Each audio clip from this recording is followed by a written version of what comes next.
a trendy city with a cafe culture. Tel Aviv attracts tourists with its sun, sea and beaches. There's also an estimated 80,000 immigrants here. A high percentage are Africans who came to improve their lives. But the Israeli government is offering them $3,500 and a one-way plane ticket to Uganda or Rwanda.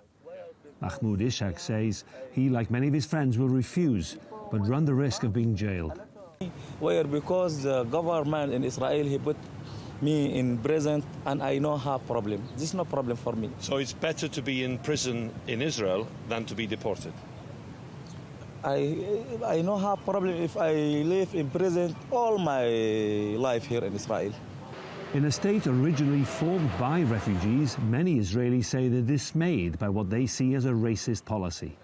The government says it's reducing illegal infiltrators, and last year it deported more than 5,000 Ukrainians and Georgians.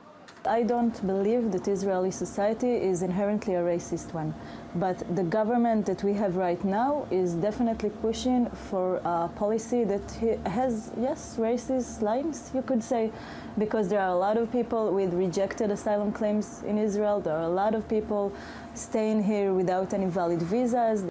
But in Tel Aviv's human melting pot, some say Eritreans and Sudanese are mostly being targeted. The government claims that almost half the African migrants who've come to Israel illegally congregate here in South Tel Aviv. There is some crime, but human rights activists say there are social problems in a deprived area like this one, and difficulties are not necessarily linked to refugees. These Sudanese escaped fighting in Darfur. Like most, they'd crossed the Sinai from Egypt into Israel in 2011. And told me they feel too afraid to return and too insecure to stay. Because I'm experiencing a lot of health problems since 2014, I didn't work. I don't have anywhere to live, and I don't have any source of income to sustain myself. These men sleep in hostels or out in the open. They get little, if any, health care, and there isn't much to look forward to. Either some cash and a flight back to Africa, or imprisonment here, indefinitely. Iolo Dafydd, TRT World, Tel Aviv.